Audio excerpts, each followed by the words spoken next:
20 hostile air targets approaching, 0 defensive losses, and an unmatched combat record that rewrote the rules of naval aviation. In the summer of 1982, the British Sea Harrier established its status as an absolute legend during the Falklands conflict. Flying the Sea Harrier FRS-1 variant, Royal Navy pilots accomplished what global defense analysts considered nearly impossible, shooting down 20 Argentine supersonic aircraft without a single air-to-air defeat.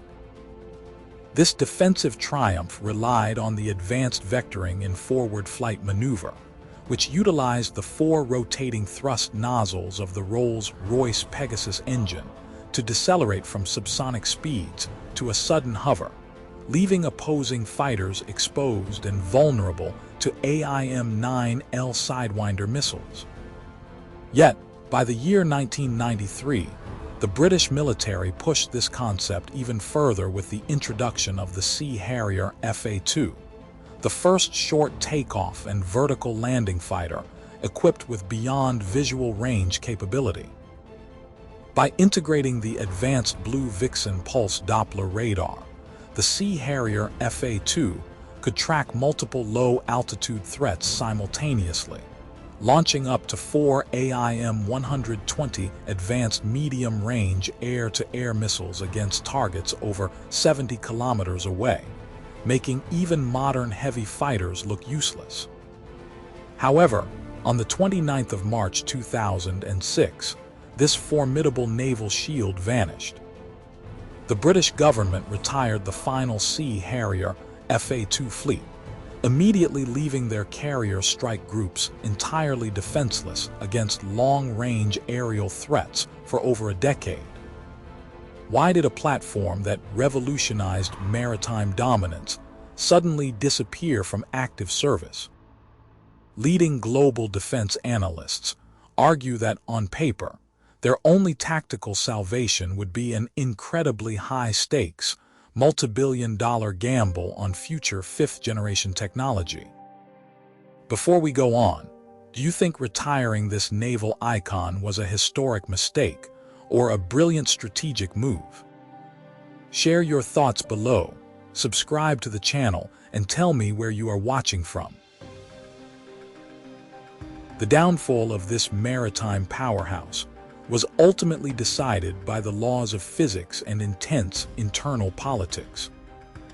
Although engineered to dominate the freezing skies over the North Atlantic, the Sea Harrier FA2 encountered a critical tactical vulnerability when deployed to warmer operational theaters like the Middle East during the early 2000s. In extreme desert temperatures, frequently exceeding 40 degrees Celsius, the air density dropped dramatically, robbing the Rolls Royce Pegasus 106 engine of nearly 20% of its vertical lifting capacity. Consequently, the aircraft could no longer safely perform a vertical recovery onto the flight deck while carrying a heavy payload. Following routine combat air patrols, British pilots were regularly forced to jettison their highly sophisticated AIM-120 advanced medium-range air-to-air missiles into the ocean, wasting up to $500,000 per missile simply to achieve a safe landing weight. Upgrading the fleet with the more powerful Pegasus 107 engine would have required a staggering investment of £230 million British pounds, a capital expenditure that the Ministry of Defense firmly rejected. This physical limitation sealed the fate of the fleet when combined with a severe bureaucratic betrayal. In the year 2000, the British military established Joint Force Harrier, merging the Sea Harrier fleet of the Royal Navy with the ground attack Harrier assets of the Royal Air Force under a unified command structure. When sweeping defense budget cuts loomed, the Royal Air Force commanders, who held dominant institutional power, voted to sacrifice the dedicated air defense capabilities of the Sea Harrier FA2 in 2006. This maneuver allowed them to preserve their own Harrier GR9 ground attack variants. In a single bureaucratic stroke, the Royal Navy lost its premier fleet air defense shield, exposing maritime task groups to immense strategic vulnerabilities. While the British government turned its back on this legendary fighter, the Sea Harrier found a striking second life across the Indian Ocean. Recognizing a prime strategic opportunity, the Indian Navy chose a completely different path for their own aging fleet. Instead of abandoning the platform, they initiated a massive modernization program known as the Luxury Updated Sea Harrier Project.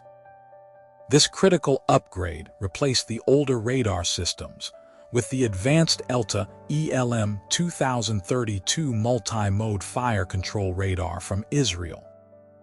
By integrating this powerful technology alongside modern anti-ship and air-to-air missiles, India successfully transformed their Sea Harrier fleet into a highly capable maritime strike asset. Operating from the aircraft carrier INS Virat, these upgraded fighters served as a potent regional deterrent for an additional decade, remaining in active service until their official retirement ceremony in May 2016. However, the story of this aircraft did not truly end with its retirement. Even in the year 2026, a highly unique and classified operation ensures that the physical legacy of this machine remains active within the United Kingdom. At the Royal Navy Air Station Culdrose, specifically within the School of Flight Deck Operations, several retired Sea Harrier airframes are carefully maintained in limited throttle working condition. These specific aircraft are permanently grounded and will never take flight again, yet their operational value remains immense. Engineering teams regularly perform maintenance to start up the thunderous Rolls Royce Pegasus engines on the simulated flight deck. The blistering exhaust heat and the deafening noise generated by the propulsion system provide a realistic training environment that no digital simulator can replicate. This setup serves as a vital tool for training naval flight deck officers, teaching them to survive the chaotic and highly hazardous conditions found on modern aircraft carriers. Ultimately, the sudden disappearance of the Sea Harrier FA2 was not a story of military defeat, but a calculated strategic gamble by the United Kingdom. British defense planners knowingly accepted a profound security vulnerability, leaving the Royal Navy without a dedicated organic fleet air defense fighter for more than a decade. Every single penny saved by retiring the vertical takeoff fleet early was funneled directly into a massive £6.2 billion British pound investment to construct two modern Queen Elizabeth-class supercarriers. By the year 2026, this high-stakes decision fully vindicated itself as the British military completely restored its power projection capabilities through the deployment of the F35B Lightning II. The technical lineage of the old fleet is deeply embedded within this fifth-generation platform. Engineers at Lockheed Martin utilized the extensive flight data and vectoring engineering concepts pioneered by the Rolls Royce Pegasus engine to develop the advanced shaft-driven lift fan propulsion system on the F35B.